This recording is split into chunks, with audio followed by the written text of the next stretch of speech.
there was a guy today at Total Wine who was talking loudly, of course, because he has to talk loudly so everyone can hear him.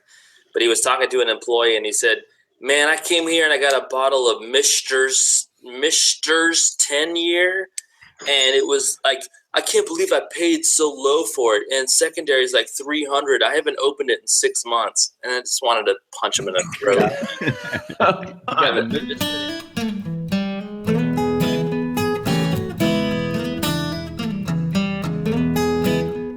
Buddy, we hope you're enjoying this Back to Basics series.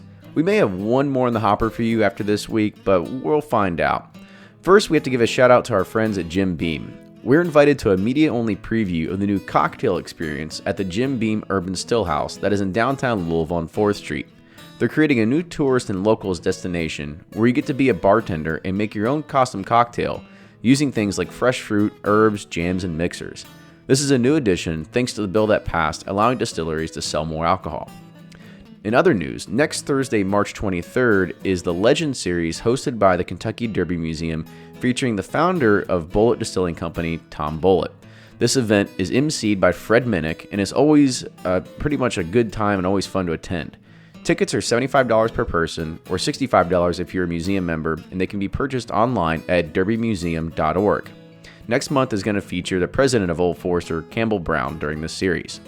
Remember, this is a listener-supported podcast, so your sponsorships go a long way in keeping this podcast alive. Please consider being a sponsor and donate as little as $1 a month at patreon.com. That's patreon.com/Bourbon Pursuit. Enjoy this week's episode.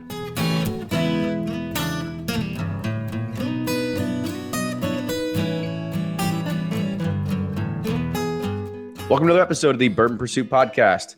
Kenny and Ryan here tonight, and we are in our third, and it might be the last of the newbies here, or the newbie month, or back to basics month that we've kind of coined, getting back into this. Ryan, kind of give everybody a background of what we've done this month in the past two podcasts and what we're going to be talking about tonight. Damn, put me on the spot to remember. No, so we've had Tim and Bernie Lubbers on, and we've had two great episodes on kind of how bourbon's made, the foundations of it. And then Bernie, drilled us with Bottle and Bond. Gosh, that was a in-depth episode. It was great. It kind of got me a little excited about bourbon again. I'm kind of feeling it again. I'm getting back into the game. Yeah, because like I said, we were losing here for a little bit. You talked about rum a lot. I know I was getting on the vino, the rum, but I'm getting excited about bourbon again. You did kind of sound a little bit like Blake sometimes because you're like, "Oh, I had this great Bordeaux," and no, it had to be pinkies up, Blake. There you go. Don't hate on the wine game. So with that, let's go ahead and we'll talk about what we got going on. So this is our 7th community roundtable. By now, most people have probably heard of it, but what we do, we got a panel list of pretty well-known bloggers and pundits that are in the area, or should I say maybe the realm of bourbon, if you will. And we do this live on YouTube. So if you haven't had a chance, make sure you follow all these people that are on here. And we sent out the link so you can actually sit here and watch this happening live. We also have people that are chimed in. We've got almost 40 people right now that are just on and just chatting away with us and going to answer questions as we go along here. So before we kind of get started and we dive into this, and we're going to start, again, talking about newbies and kind of introduction back into bourbon and kind of what started all for us. Give everybody kind of an idea of who you are, where do you blog, where do you tweet, all that good stuff. Started with you, Blake. I'm Blake from Bourboner, bourboner.com/blog. And then, all the social media, Facebook, Instagram, Twitter. If you just type in Bourboner, that's bourbon with an R on the end, you'll be able to find me. My name is Kerry, and I run a blog called Suburbia. You might have read a great article last time I wrote about 6 months ago. There's a lot of them on the website. I encourage you to take a look at it. I am on Twitter at bourbon_gamer, and I'm also a member of the Bourbon R Facebook group, which you might have heard has become the greatest thing since sliced bread. So I'm on there. That's the rumor. There's a new message every 10 minutes, so it's hard to keep up with every game. I mean, you can't keep up with Bourbon R. So I stopped trying. And now I'm just at a point where I have realized that I love bourbon and I love rye and I love whiskey and I love talking about it. Not so much writing about it, but don't stop following me, because once in a while, I'm going to have somebody else write a blog article for me. Ghost Riders, right? That's where it starts. Hey, this is Jordan from Breaking Bourbon, one of 3 guys that runs the website. We do reviews, articles, and our daily release calendar. You can find us on Facebook, Twitter, and Instagram at Breaking Bourbon. And you can also sign up for our newsletter that comes out monthly. Awesome. So thank you guys once again for joining on this and sharing your thoughts. Later on, we might have Brian Hara from Sippin' Corn join in. He's had some technical difficulties. Somebody always has technical difficulties on here, but thankfully everybody made it through this time. So let's kind of get it cracking and kind of get it started. And what was your gateway bourbon? Like, what started it for you all that said, like, oh, okay, like I can stomach this a little bit. Don't start it off to say like, oh, I had Jim Beam White Label and then I puked everywhere and I had a horrible experience. But like, what was it that got you back into it? And it looks like Carrie wants to go first. Yeah, thanks. That'd be great. So Eagle Rare, standard Eagle Rare, is the bourbon that not only got me into bourbon, but got 3 of my good buddies who, the 4 of us actually started a bourbon society. Eagle Rare was the bourbon that gatewayed us all into bourbon. I remember the first time I tried it thinking, this is more amazing than anything I tried in college with Coke. I actually think I'm just going to put an ice cube or 2 in a cup and drink this. And it's still almost to this day when I try Eagle Rare, there's like a nostalgic feeling to it that I have. I can say without a doubt, Eagle Rare is what converted me into a fan of bourbon and realizing there's more out there than Jim Beam. Sure. So mine's simple, right? So mine's Woodford. This was way back when, before I really knew anything about bourbon, but it just, to me, it did. It tasted good. I've since moved on from Woodford, but that was what got me moving away from just mixing bourbon with Coke and just drinking it straight and just opened up my eyes to the world of bourbon, which, hey, kudos to them for at least getting me into the world. Don't really visit them too much, but it worked well for me. Yeah, for me, I was trying to think back. It was probably, I was going to say Blanton's, but then I started thinking about it more, maybe even Wild Turkey Rare Breed, because I felt like that was one where it was, more than just alcohol at that point. I'd tried other few, but then I just remember sitting down with Rare Breed one time and like thinking, wow, there's a lot of different flavors in this.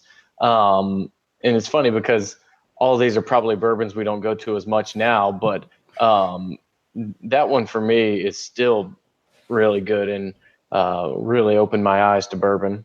What about you, Ryan? Growing up around it, there's really no gateway. You just get it. Thrown into it. The floodgate, yeah. But I guess what got me from, just getting shit-faced with it and mixing it with a Coke, my dad had 2 bottles. He had a Elijah Craig 21 year and a Noah's Mill 15. And those were my first 2 like neat pours. And that's kind of what got me into the special releases and stuff. So I feel bad that I drank those because now they're, worth knows how what. But sorry, Dad. For me, it all started back off in college when we were drinking Kentucky Tavern every single day, and every once in a while I switched to a VOB. But I can think that what really turned me on, I mean, don't get me wrong, like I've been drinking bourbon for since college nonstop for like 15 years now, right? At least once a day, it always helped take the edge off. But I would think that the one that really kind of opened my eyes up, where I started trying to venture out and to do more things, was when I started. I had 4 Roses small batch the first time. I think that was the one that kind of did it for me. I was doing a little bit of Old Forester stuff like that, but when I would only have something that required just a little bit of water or just a rock or just an ice cube or something like that, or heck, just on the rocks at that point, right? I mean, everybody knows the gradual progression of a bourbon drinker. I know Blake's got a good diagram on his site that kind of has the caveman that, and then, you start off mixing with Coke and then you're off to a human where you're actually just drinking it neat. But that was the one that kind of started it for me. It looks like some of the people are chiming in. This Jason Wayne said it was Rock Hill Farms for him. Mark Dunaway was Bullet Rye. Greg Bonder was Buffalo Trace, and he actually had it for his first time while in Bourbon Street in New Orleans. Kyle Anderson, Blanton's. It seems like people talk about Blanton's a lot on here. Another gateway was kind of surprising. Chris Walker said Bell Mead. I've actually never thought about having Bell Mead as the gateway, because that's sort of an expensive bottle, right? I mean, it's like $40-$50, right? Yeah. Yeah, I had never heard of me till recently. I think there's the gateway into bourbon, and there's the grown-up bourbon or whiskey that you have. For me, it was Gentleman Jack. I remember before I was into bourbon, but after college, when I would travel, or be at a hotel, I was at a job that I traveled all the time. I would always order Gentleman Jack, and that was the first bourbon or whiskey that I could have with just ice. And I think everybody remembers the transitional bourbon, not just the one that leaps them into bourbon as a hobby, but the one where they're like, okay, maybe this isn't just a pour in a plastic cup with a bunch of Coca-Cola. Maybe this is something that the taste is actually really good. There's this caramel, this smokiness to it. And I think Gentleman Jack for me was my first transitional bourbon that I had before Eagle Rare. I think that's one that kind of gets overlooked is the Jack Daniel's line with Gentleman Jack. And I actually like their Jack Daniel's single barrel. Rightfully so. Really good. Yeah. But nobody talks about it. And, you could make the defense that we don't talk about it because they try to set themselves up as a Tennessee whiskey. It's mass produced, but a lot of this stuff is mass produced.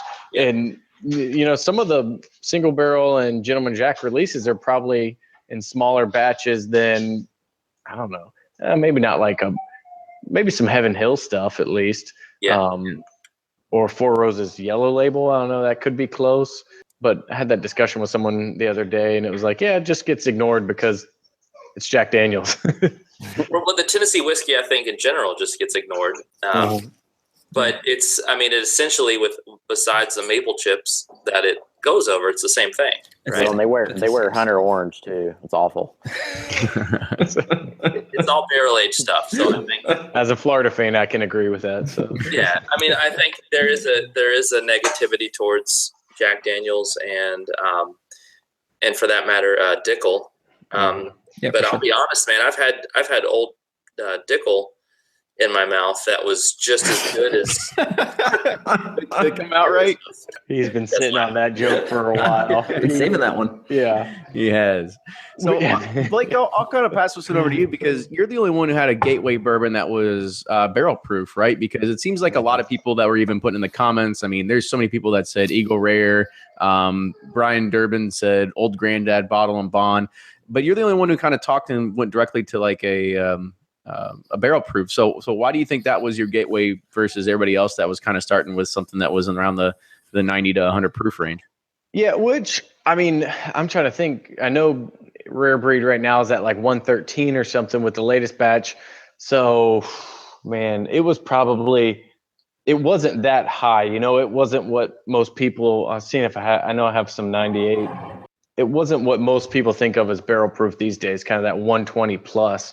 But it was definitely with ice, and that was probably a year or two into drinking the standards of Maker's Mark, maybe a little bit of like Beam Black Label and that kind of stuff. But it was still mixing it here and there, maybe drink it on the rocks here and there. But that one was just like, man, there was just so much more flavor in that one, the Wild Turkey Rare Breed, than anything else I had drank, and that was just kind of eye-opening to me. So and I think it's still a good option. People kind of forget it's been barrel proof for a long time and it's available on most shelves. So I guess a good question I'll throw to you, Carrie. So if somebody is getting into bourbon and you say like, oh, I'm gonna show you some good stuff. Do you think the right thing to do is just go ahead and start throwing barrel proof stuff at their face, or you think it's something that they need to ease into, or they're just really not going to like whatever it is that they're tasting? Yeah. So the first time when I first got into bourbon, I remember my birthday was November of 2014. We were at Chops Steakhouse, and I had mainly stuck with Eagle Rare, low proof, and I ordered a William LaRue Weller that they had just gotten in. I think it was like $22 for 2-ounce pour, and I can't remember the proof of 2014, but high enough that I should have known better. And I ordered one ice cube with it. And I was like, oh, I'm all big shot. I'm into bourbon. Here's my William LaRue Weller, and I'm swirling it around, and I take a sip, and I choked on it so strong, and it burned my throat.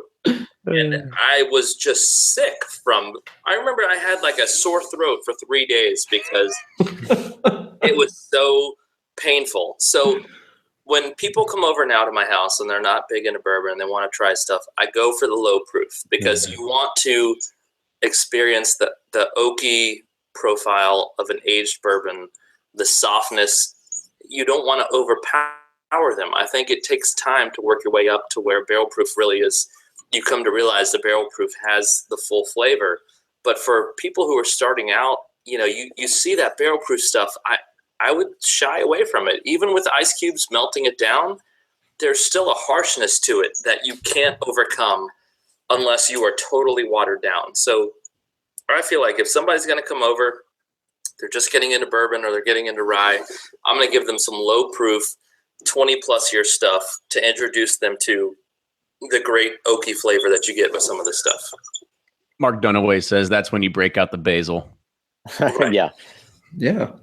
And I remember, basil was one of my first, because it's so approachable and so easy on the palate. Like Tim said in our episode, he's like, anybody that's new to bourbon, 80 proof is going to be hot to them, So you can't just blow them away. And I made the mistake. I had a friend who was just getting bourbon, and hell, I was giving him Willets and, all that. And he's like, God, this is so hot. And I'm like, really? And I'm like, well, he's never had it before. So yeah, definitely a newbie needs like an 80 to 86, to kind of ease the palate into it. You gotta get the like digestive tract smoothed down so that you're not burning. He's probably sitting on his pillow that night with the worst heartburn of his life. They say Kentucky hug for a reason, right? Like it's there and it's noticeable. So you got to start. That's why the Eagle Rare to me is a perfect gateway bourbon. It's $30. It's 90 proof. It's 10 years old. I think that to me that's like the perfect combination of everything you're looking for in a bourbon. Yeah, that's a good one. And like, I also, if people are going for, something like that, a good $20, $30 bourbon, maybe 35, I encourage people who are getting into it, add some ice too. Like you want to get into this, you probably haven't been used to drinking just straight alcohol, right? Maybe you've been doing rum and cokes or like mixed vodka drinks, stuff like that, or even mixed bourbon cocktails. Like add ice, water it down just so you can start getting a hint of that flavor and then start pulling back from there until you're finishing your bottle with no ice. This way they're at least bought in versus, because if you burn your throat, if you, just have a bad reaction 1 or 2 times, you're not going to try stuff and then you're just going to get turned off. Yeah, I'm a firm believer that you need at least a year to start drinking neat.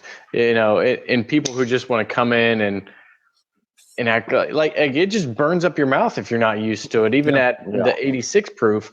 And then you're not tasting anything if your taste buds are all burnt up. So, I think you kind of need that weaning period of going from mixed to just ice to splash water to, and you need to taste a bunch of different things to realize, oh, this is why this is different and better.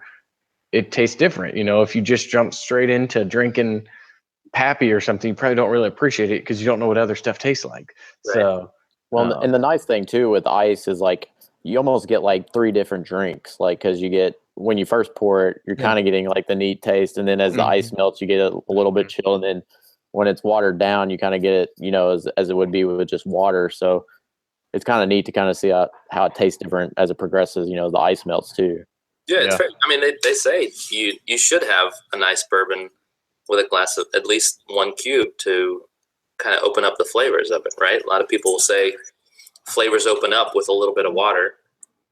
Freddie over at Buffalo Trace, the awesome tour guide, will say, Freddie's great. Put 1 ice cube in there, let the taste open up. So I think there is, a little bit to just kind of opening up a bourbon that's been sitting in a bottle for a while. I think it would do us a disservice if we didn't even mention Maker's Mark as a part of this, only because of who they are, the recognition you have on the shelf, because I'm sure there's a lot of people out there that can say that they've gotten their gateway into bourbon because of Maker's Mark, just because they see it on the shelf and it just has a kind of a staple to it. Yeah. So let's go ahead and we'll move. Since we're on this kind of bottle question, I'll kind of push this over onto you. So what do you think are like the must bottles that you must have, like as kind of like a new person getting into this? I know it's a broad question, but if you were going to start with like 5 bottles, like what are those 5 bottles you start with? And Ryan, I'll push it over to you. I'll put you on the spot first. All right. To me, you got to have Evan Williams single barrel. For me, is a staple. I think it's just a good entry everyday bourbon, 86 proof. It's got a ton of caramel, vanilla flavors. I mean, it's real easy drinker. Second, I think you got to get a wheated bourbon. I like Old Fitz, regular, or I mean, Old Fitz like bottle and bond, or if you can only get the 86 proof, I like that to have as a wheated bourbon, just to kind of see the contrast between a rye bourbon and a rye or a wheated whiskey. And then third, I would get a rye whiskey, like Sazerac rye if you can find it at $30. That's a great rye whiskey to have. Fourth, I would probably have like Johnny Drum as a higher proof, kind of, there's more cinnamon, more bang. You're going to get a lot more flavors out of that than the other three. And then fifth, I'd probably get a barrel proof like a Booker's or a Elijah Craig barrel proof, or a younger aged Willet or something like that. Those are my B5 I would get. Pretty good. Pretty much round that out. So while you were talking there, we actually had Brian join the show. So Brian, welcome to the roundtable. Thanks, guys. Good to be back. All right. So we'll let you close out here in a little bit. So we're asking, what are the top 5 bottles you have to have for a newbie? I'll let you think about that one and speak on that one for a little bit, Brian. So we'll move over to Jordan. What do you think? Sure. So we actually plug for Breaking Bourbon, right? So we do our best of like 20 of 30 bourbons, best of 30 of 40, best of 40 of 50. I'm kind of in line, like me and the guys put a lot of thought behind this. So if I were to pick 5 out of them, like varying price ranges, right? I'd probably do any year Evan Williams single barrel, right? Big fan of that. They're usually pretty good, pretty inexpensive for what they are, right? Another one would be a Henry McKenna single barrel, Eagle Rare. I throw on a Makers just to make sure you get your, a variation of a wheat in there too, and that you can compare and contrast against some other wheaters that are in this list, right? Old Grandad 114, right? Solid buy. These are all like solid buys. So if you want to try something a little bit higher in proof, but you really don't want to pull out your taste buds with like 120 plus proof bourbon, something to eventually work your way up to, right? And then a Four Roses single barrel, just to start seeing like a true flavor variation. A lot of single barrels in that list, but for the most part, pretty accessible by a lot of people out there, and pretty value conscious too, right? So everything there is usually under $40 if you're shopping around. A good way to start your collection without spending a ton of money, and then seeing what you like. And then as you start spending more money, honing in your flavor profile and going from there, right? The worst thing I hate seeing is when people start off, they buy like super expensive bottles for themselves, right? They'll go out and spend like $100 plus on a few different bottles, and it just makes no sense, right? You don't even know if you're going to like bourbon. First, dial in your flavor profile, and then go after what you really want, and then spend all you want. At that point, yeah. Right, yeah. There's a lot of good suggestions on here. I mean, the proof said you kind of can start off with 5 different things. You got to start off with a wheater, a high rye, a bottle and bond, a rye whiskey, and then a barrel proof or something that's overproofed, right? So you kind of get the gamut of a full different, a few different things. That's what I gave. Yeah, and then another way to kind of look at this is like, do you start and try to get one from each distillery? You go Buffalo Trace, get one from Wild Turkey, get your Russell's Reserve, then you move over to Heaven Hill, and so on and so forth. So there's definitely a lot of ways to take this. Like, Blake, what do you think's the best way to kind of go at it? I say just take out a loan and get the 5 bottles from the antique collection at whatever cost. They've set those 5 bottles up for a reason. Just every secondary market you can find, go there, buy the bottle. And no, I mean, I'm basically just going to reiterate everything that everyone else has said. Find that, I call it like the bourbon buffet. So find a wheated, probably Maker's Mark. Find a high rye, maybe Four Roses. Old Grandad kind of falls into that as well. And then I like Buffalo Trace. Four Roses Small Batch is another great one. If you want to spend a little bit more, Blanton's is always good. And I think just figuring out why you're tasting different things. So maybe get 2 bourbons from the same mash bill and same distillery. Try that, and then just start to go by age. Okay, this is a 6-year bourbon. What's it taste like? Find something that's a little bit older, like an Eagle Rare, which is 10-year. There's ages on labels. If you look hard enough. But that's my suggestion. Brian, we'll ask you. So what do you think is anything that we haven't beaten a horse to death with? Listening to you guys, I sort of had the same ideas. You've got to make sure you figure out what you like first, and don't blow your money on limited editions right away. I think the progression is to find those 5, and my list is a lot of what you guys already said. I've got the Weeded with Maker's Mark. For 4 Roses, I think you can try any of the 3, from yellow label to small batch to single barrel. I've got Elijah Craig on mine, Blanton's. And then the one I had that I didn't hear you guys say was, go ahead and try the Old Bardstown 4-year bottled in bond. Oh yeah, it's a good one. Willett's got some really good stuff coming out. Kentucky, sure. Yeah. It's affordable and I can get it. So see if you guys can get it. And then, Kentucky my recommendation. Forget the rest of the country. Yeah, that's right.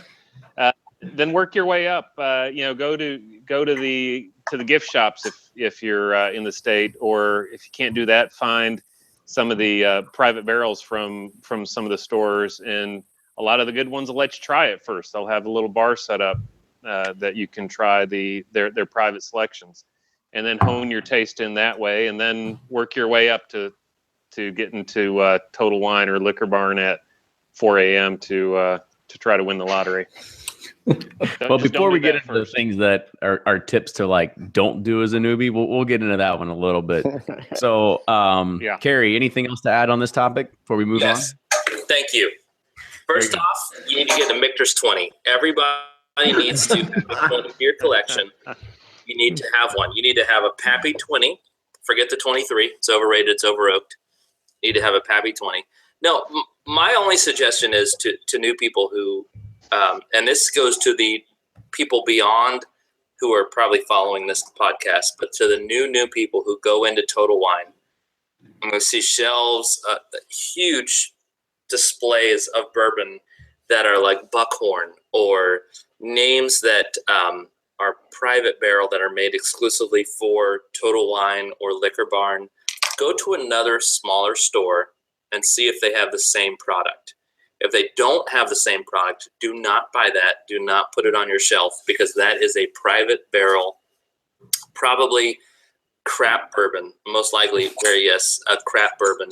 Just do a little bit of research before you fill your bar. Make sure that what you're buying is a product that is a national distribution, or at least a regional distribution, and not something that is private barrel. I can't tell you how many times I've been in Total Wine and people ask for recommendations, and Total Wine recommends their private label stuff that is made by TerraPure or whatever it is. So just do your homework, and at a minimum, get an Eagle Rare, get a Maker's Mark, and get a Sazerac Rye. If you can't find Sazerac Rye, spend a little bit more and get a Pikesville Rye, which can be found everywhere. That's a great one. Yeah, that's a really good one. Yeah. And go from there. And avoid it if it's got a horse on it, except for Blanton's. Yes.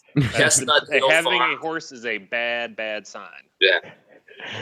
It's marketing 101 right there. So the other thing that was pretty interesting that Thunder Chicken put on here says, how about a Japanese variant? Which honestly, it might be something that you might waste four bottles of bourbon and not really like it, and then you're all of a sudden like, oh shit, like I really like the Japanese stuff more, which suits us perfectly fine. That'd be fine if you just moved that's the more that when I switch over to Japanese whiskey, the better. So.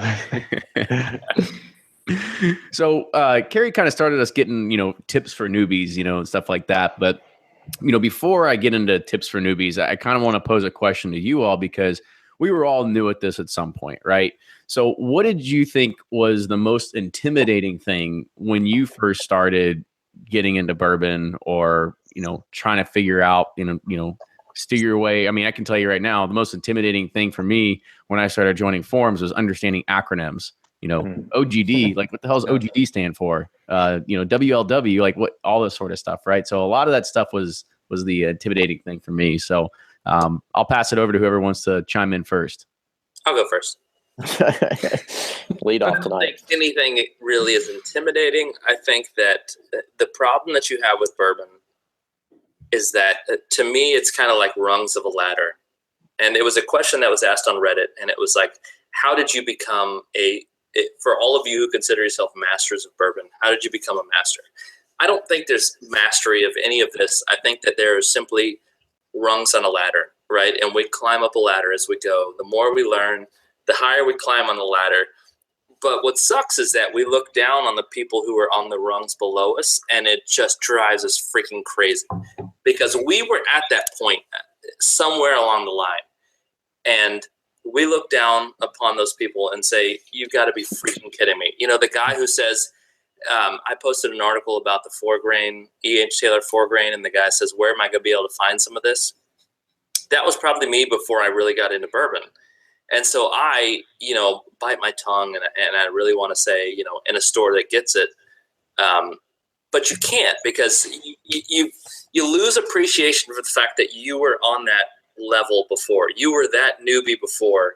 So I think the intimidation doesn't come from outside sources. It comes from people who are higher up, who are looking at you like, God, screw this newbie.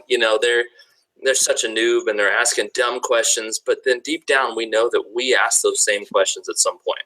So I think to me that's where the intimidation comes from is not the stores and not the products. It comes from the people who know bourbon who aren't as willing to share that info without making you feel like crap first. Chase said trying to avoid the hype is the thing that he finds most intimidating because I think for a new person getting into this, it kind of is hard, when you get people like us and, you got bloggers on the scene and what's the thing that's news? Oh, it's limited releases, right? So always trying to stay off the hype train of, always searching for those things is probably pretty intimidating as well. Yeah, I'll go. Mine's probably less philosophical than Carrie's. Deep is the word you're looking for. Deep, exactly. You talk about acronyms. I still don't understand what CONUS and popcorn means. I'm still lost. But I think it's like you said, it's FOMO. Like you have the fear of missing out on all this stuff, and it's like you feel like you got to go get everything, and then when you don't, it's such a disappointment, and you're like, well, this sucks, and then it's just that's the hardest part of getting into it is you're trying to get to that upper ladder that carries on, but you're at the bottom, and it's frustrating getting those bottles and stuff. So that for me was the tough part.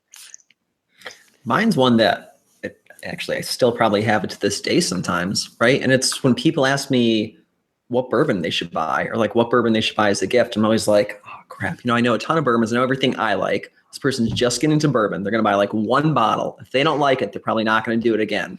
And it's such a hard way to be like, well, what type of alcohol do you like?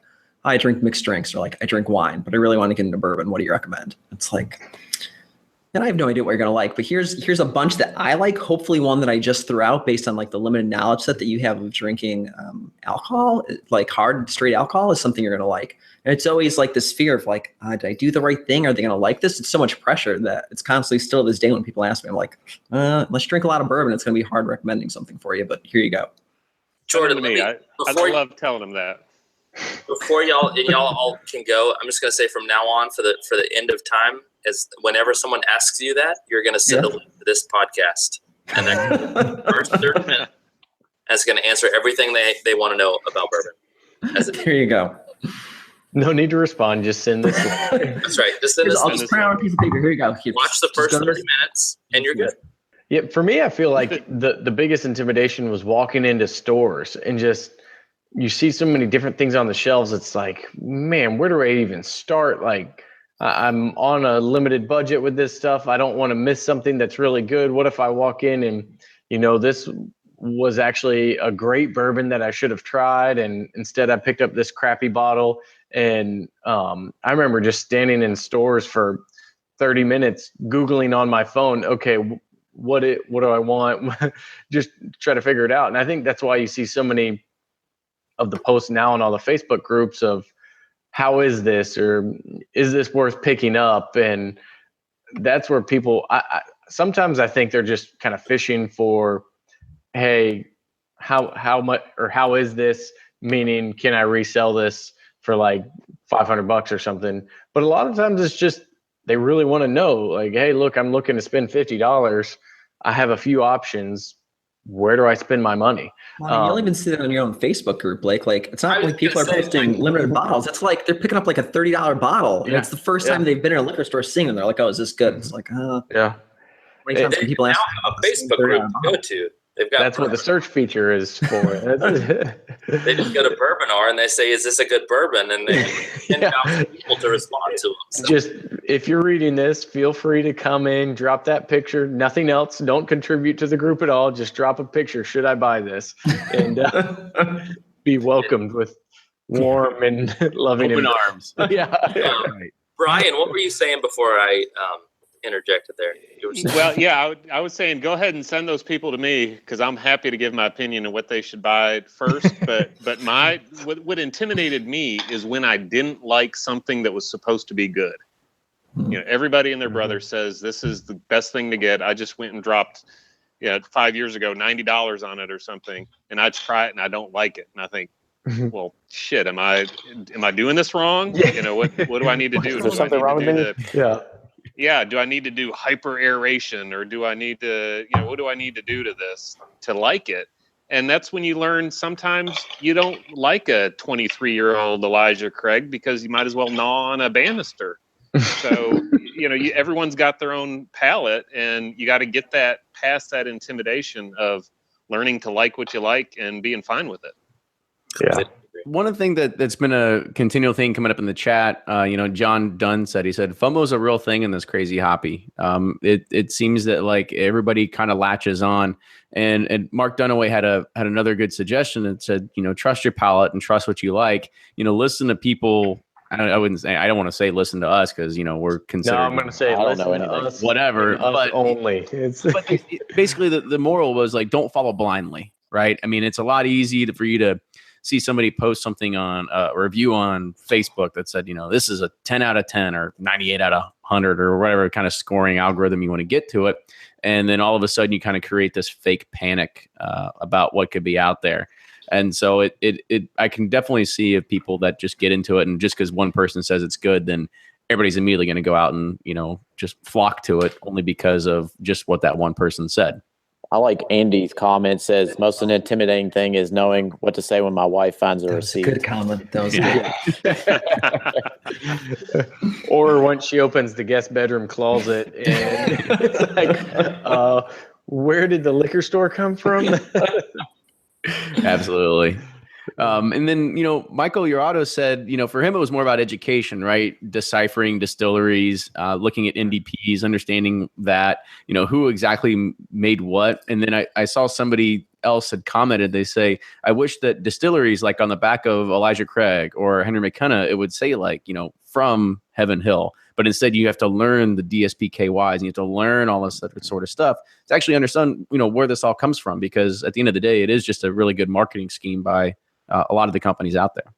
Yeah, some of the labels are like hieroglyphics, trying to figure out where all this shit comes from. It's crazy to me that like they have so much restriction on bottled and bond and like what bourbon is, but the labels, I think we'll start to see some of that go away. I mean, you think about even Pappy says made at the old Rip Van Winkle Distillery, and Old Charter says made at the Old Charter Distillery. Blanton says made at the A.H. Blanton that one may not say it, but that just seems to be the popular thing, how it was always done until in the last 5 or 6 years, people really started trying to call distilleries out on this. And I think we'll see more and more transparency on the label the next few years, hopefully at least. Yeah. Sorry, not laughing at you, Blake, reading these comments right now. So with that, we'll kind of move on a little bit because I think, we're getting into some of the tip sections for newbies, and I kind of want to keep going with that. So what tips would you give to a newbie getting into this hobby? And Chase Smith says that you need to go out and buy every orphan barrel. I don't disagree. That's a pretty good idea. So kind of what's your tip for a newbie that's getting into this, whether you shouldn't do exactly what Blake said before and go into a store, buy a bottle of bourbon and do a shot and post it on the forum and say like, did I make a good decision? Or what's this worth? Right. Like we know those are kind of getting back into Carrie's top 10 annoying things in the bourbon world. But, what are those tips for newbies that you think that is a kind of a good intro to say, this is where you need to start. These are the mistakes you shouldn't do. So on and so forth. I'm going to go first. Stop relying on other people to get stuff for you. Stop posting stuff like, oh man, I'm never going to see a bottle like this. Will you let me know if you have any extras? Like, stop relying on other people. Build a relationship with a store that is close to you. Spend money in the store. Get to know the people at the store. Put your work in to acquire the rare bottles, and you'll get the rare bottles. Stop relying on somebody else. Stop trying to be like the luckiest guy on the planet who hits up and calls every store on the planet and finally hits the one store that has a bottle sitting there and will hold it for you. Do the work, and it will pay off over time. If you are loyal to a store, they will be loyal to you. And if they're not, switch stores. That's it. Period. Bye. Newbie These dang bourbon millennials. All right, Carrie, this is a newbie question for you. So if I'm going to follow your advice and I need to go and I need to spend money at a store, how much money is how much money I have to spend to be able to get me on a certain list? Or what do I have to say to the store owner to be able to try to get in good with them? I have a friend who has not spent a ton of money. He just goes in once a week, picks up either beer or a cheaper bottle of bourbon. He talks with the store owner all the time. He's been doing this for about a year, not a tremendous amount of time. Just getting to know the store owner, knows that he is a loyal customer. He's going to come back. And he said, will you put me down on the list for the 4 grain? And the owner said, you're first one that I'll call. And this is a store that a lot of people go to, but he goes in, like I said, once a week, doesn't even spend a ridiculous amount of money. He just talks to either the liquor manager or the store owner and builds a relationship with the store. It doesn't require you to buy a ton of bourbon or booze every time you go in. Because I mean, there was actually a thread today on the Bourbon R group of saying, "Oh, I've spent $3,000 at this one store last year," and he said that, I'm not on the list to get anything. Switch stores, and that's exactly right. I think that's you got to pull the chain. Yep. Yeah, that's the easy thing to do. I had the same exact realization myself one time, and spent money between 2 different stores. One store was hooking me up, the other one wasn't. It was easy to kind of cut the cord and just give all my business to one place. And ever since then, it's been great. Now it's not the biggest store; it's not going to get everything, but hey, they take care of me, and like to be able to share stuff with them too whenever I get stuff in. So. All right, so let's get back to tips a little bit if we want to go there. Yeah, Let's I'd say Jordan, get one more thing. So tips for just newbies getting into it, right? For me, it's not even like don't even go to the store to start. Just find a good bourbon bar by you. It doesn't even need to be doesn't need to have a ton of high-end releases or anything like that. Just needs to have a wide variety of selection and just start drinking stuff, right? Find like a cheap bourbon bar that has a wide variety of selection and just start trying a bunch of different things. And then eventually you'll see what you like and then start going and spending money. And this way, instead of like going to a liquor store and saying, is this $30 bottle of bourbon good? And granted, $30 might not be a lot for a bottle of bourbon to a lot of folks, but you're still stuck with this bottle of bourbon if you don't like it, right? So I'd go to a bar, pay like $6-7, get your Buffalo Trace, right? Get your Woodford, work your way up, find a bar that has some Blanton, some Elmer, stuff like that. Start trying a bunch of stuff and then start going to the store afterwards. Like that's the best advice I can give to anyone getting into bourbon, because then you get to try a ton of stuff and really figure out what you start liking, or at least like maybe what distillery you like or what few distillers you like, and then dive in from there. Keyword was cheap there, because that get expensive fast. Yeah, of course. I think that's good advice. Bourbon bars are the best way to try a lot of different stuff, and stuff you probably can't get your hands on if you're new to it. I also just suggest reading a ton. There's a lot of good information out there right now, so start reading about all the different things. Read other people's reviews, find people's reviews you like, figure out what's what. And we'd all be lying if we said we don't chase limited edition releases. So make friends at stores, buy from just one specific store. Open the bottle in the store and give the manager a sample whenever he hooks you up with something.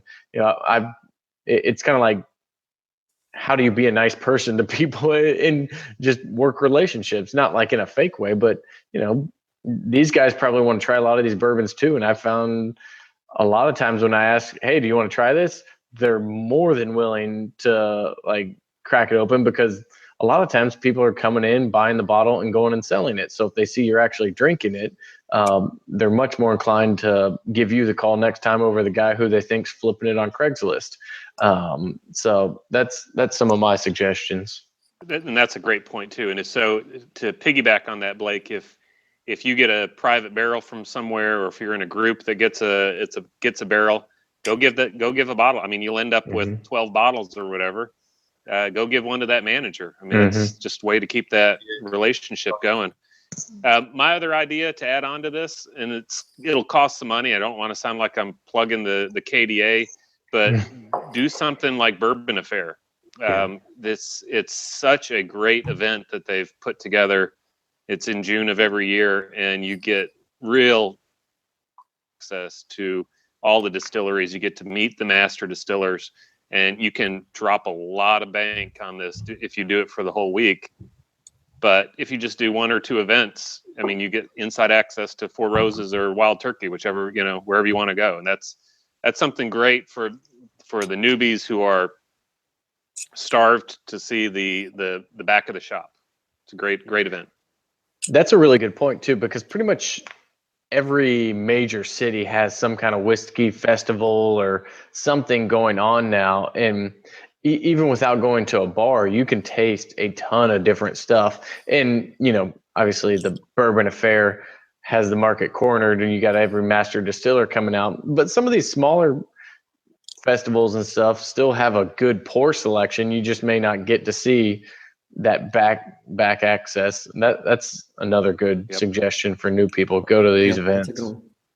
You could also on Reddit, there is I know Bourbon or Blake loves when I mention the Reddit, but there is a board dedicated to trading samples, and not just on Reddit, but on Facebook too. So if you are interested in sample swapping, there are boards that will sell you a small sample, so you can have the bar experience in your home if you don't have a good bourbon bar nearby, or you can trade samples with new people.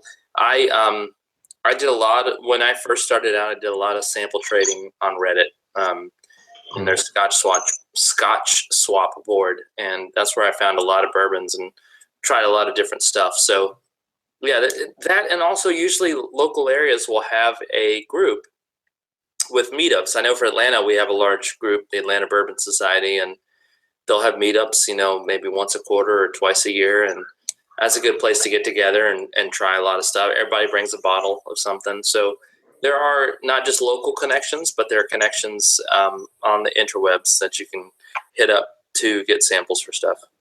So Brett kind of asked a question in regard to that. Brett Williford said, can you trust the samples you're receiving in the swap? Well, yeah. I mean, they have ratings on Reddit, right? So every time you trade someone, you post the trade and you get bumped up a level. That's the one good thing about Reddit is you're able to get a ranking system for people who trade. So if you are trading with someone with a certain number of trades, they're kind of more justified than the person who you just meet on a Facebook group. I have personally never traded anyone a sample of piss. I mean, I'm sure maybe somebody out there have, but every trade I've ever made on any forum has been totally legit. A person's name is out there, but I think Reddit, the Scotch swap board, like I said, which is also for bourbon and rye, is probably the best place to find trusted traders for that. Good deal. So a few more things. I didn't want to do all hunting tips for newbies or anything like that because this one kind of goes back into it. And by any chance, if somebody's like just starting into these podcasts, go back and search through. I can't find the podcast number, but go look at the one we did with just Carrie, where we talked about this top 10 annoying things in the bourbon world. And this was kind of one of them that Travis Roberts pointed out.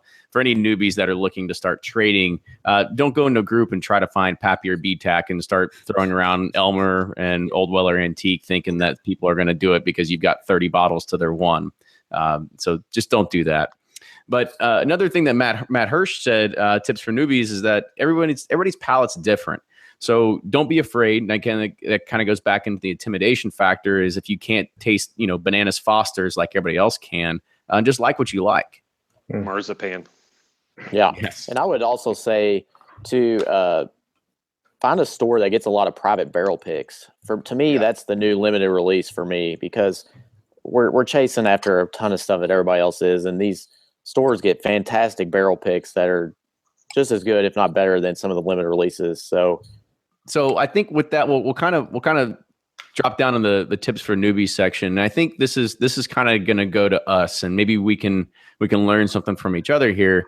What are the tips that you should give to veterans that are in this with new people that are coming into it, and either, how they should treat stuff or whatever? Because I can tell you right now, I kind of made a senior mistake this week. It was literally somebody on one of the forums said, "Has anybody seen E.H. Taylor 4-grain yet?" And I was like, why are we asking this question every single week? If you knew anything about bourbon, you can look back at the release maps. You know how the data works. It's going to hit a certain state first, usually Atlanta, and then it'll be here 2 to 3 weeks later, right? So I gave a pretty dickhead response. I gave a pretty dickhead response. Don't be wrong, right? You're like, motherfucker, shut up. So everybody knows that it's going to hit Atlanta any day now. So just go start circling, right? But anyway, it was the morning. I was a little frustrated, whatever, went off, had a little while. I cooled down and realized I came off like an extreme dickhead, right? So I made a veteran mistake on it. So what other kind of mistake or whatever kind of things do you think tips the veterans should have that are getting into this? Or should I say to the newbies that are getting into this? Thick skin. Thick, gigantic skin covered around you. If you're going to get annoyed with people saying shitty things to your dumb comments, then you're not even ready for it. But I think more importantly to the veterans, we know that everyone has been there at some point. And to me, the reason that I love staying in this hobby is because I love to share with people. I love to see the look on people's faces when they try stuff that is rare and hard to find and awesome. And to me, it's about sharing, right? So I get that people have to start somewhere. I hate that they get in the way of me trying to find stuff.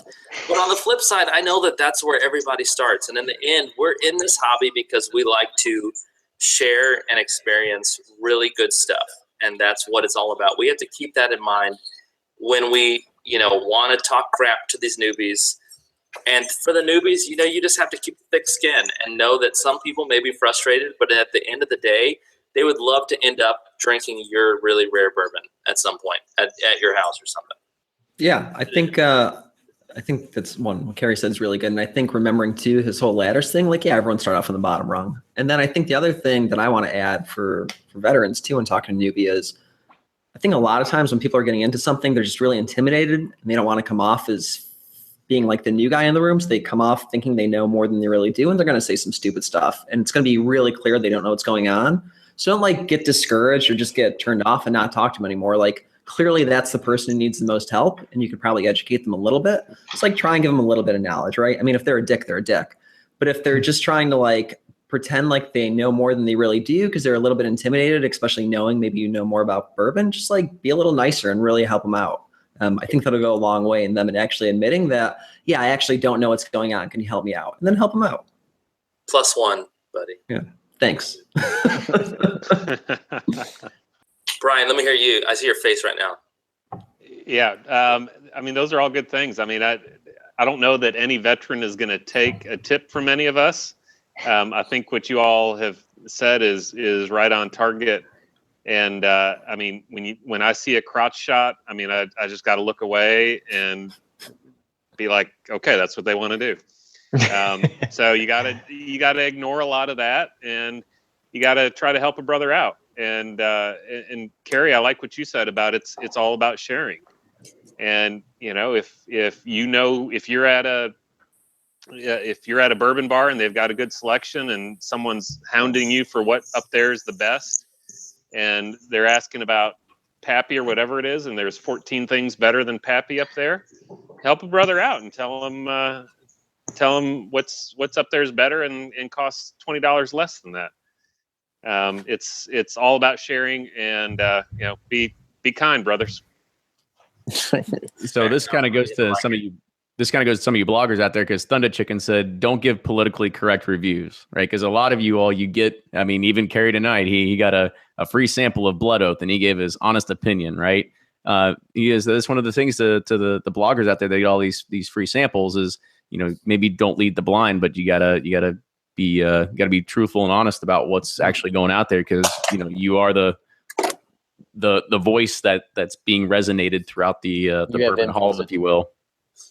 Travis Roberts said, as for a veteran, try to help out a newbie and share a bottle at cost. Bourbon karma, whether it's a real thing or not.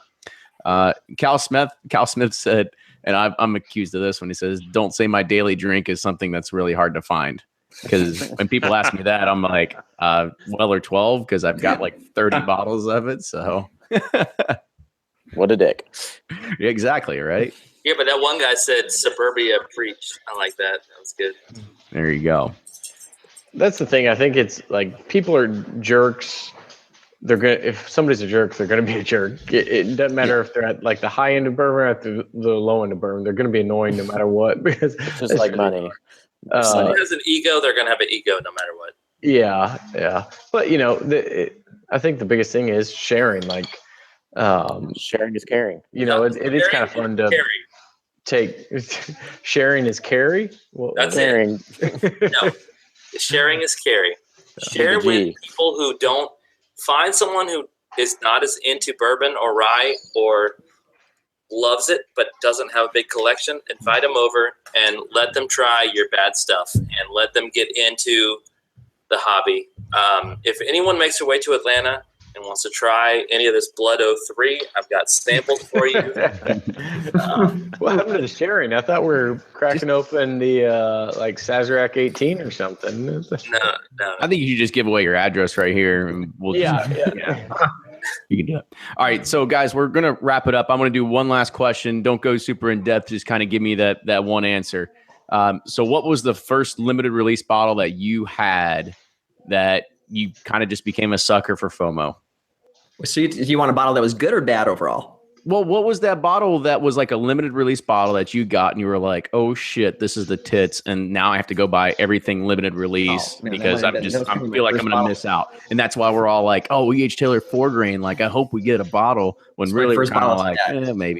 No doubt, first bottle is Stag for me. That's just that sunk its fangs in me, and it just took hold of me. That was it. Blakey. Right. Yeah, I'm the same. I'm George T. Stagg. That was so just good. Like that. What year?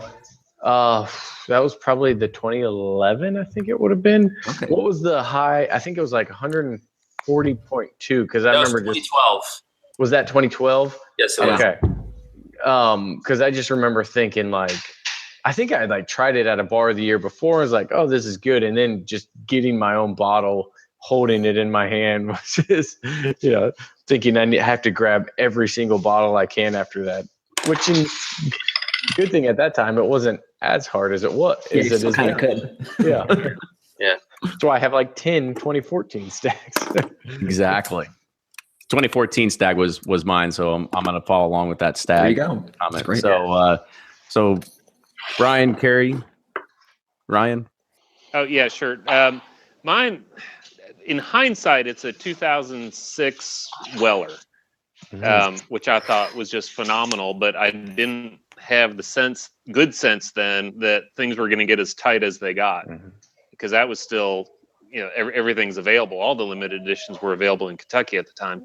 So what got me to realize we were in trouble is the 2012 Four Roses limited edition small batch, which was so great. And that really made the 2013, the 125th anniversary Four Roses limited edition just disappear immediately. And when that wasn't available anywhere, so it's essentially 2013, the fall of 2013 is when it hit me hard that this is real and everything's going to be hard to get. And that's my fear of missing out, because then I had to realize I had to go try to get everything.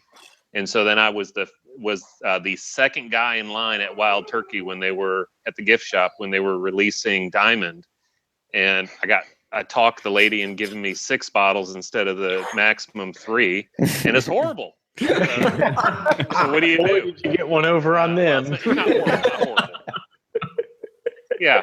Okay. It's not horrible, but it's not worth me taking off work to go to the gift shop on, whatever day that was in April of I'm pretty sure I could still find you an extra Whatever six it if you're is. interested. Yeah, exactly.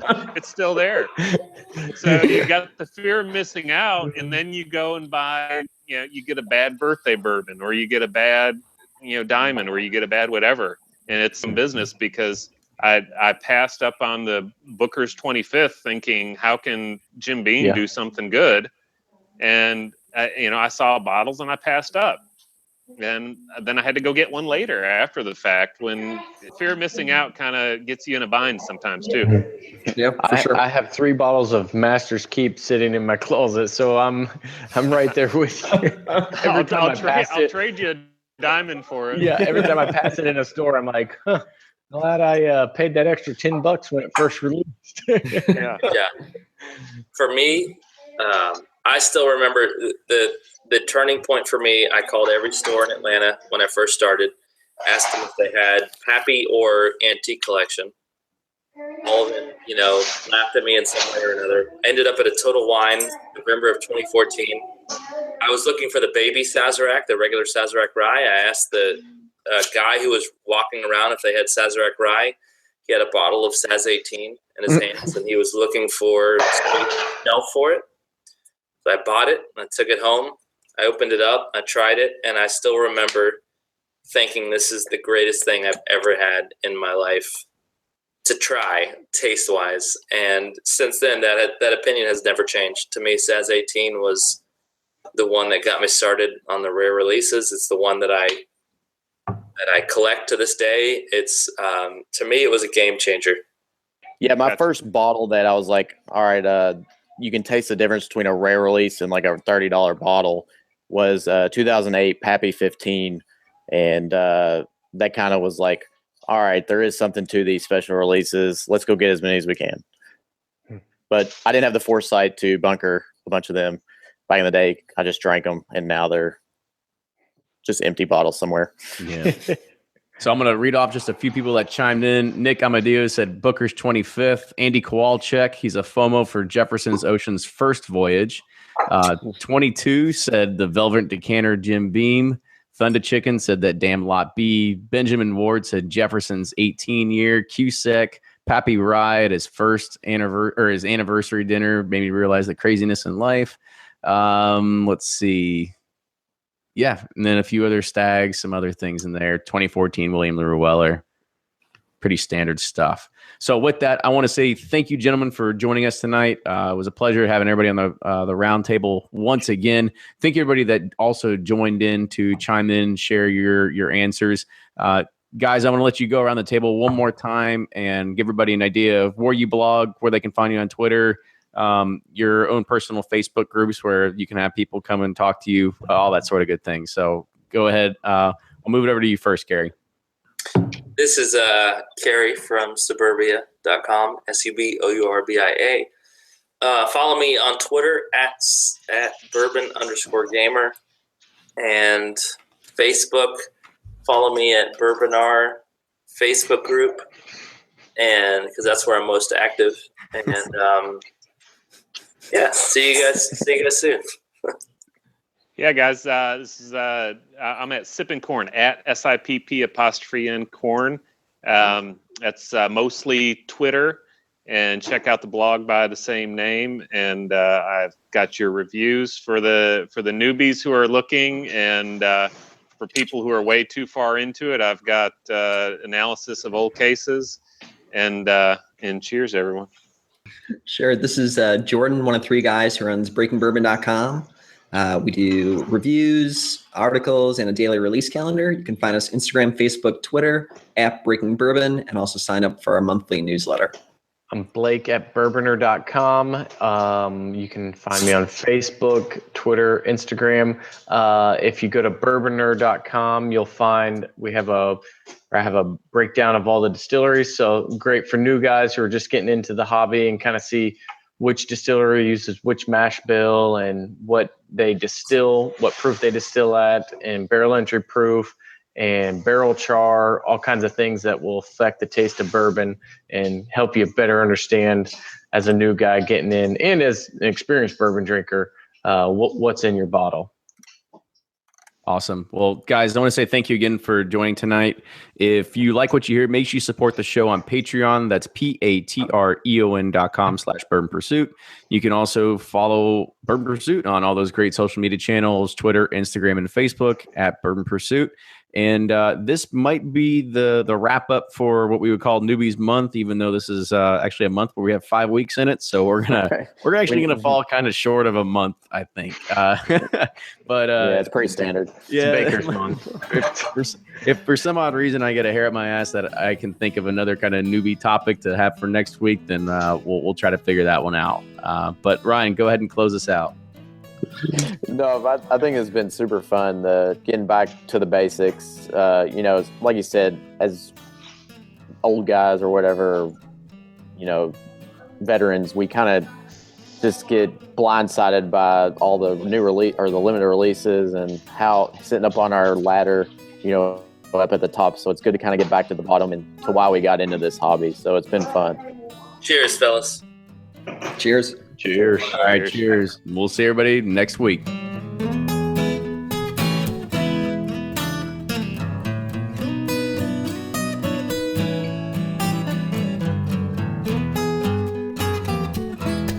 While we're waiting, you want first impressions of Blood 03? Go for Yeah. Tastes the exact same as 1 and 2. What? Fred Minnick said it was the next God's gift to us. This is a waste of money every day, all day long.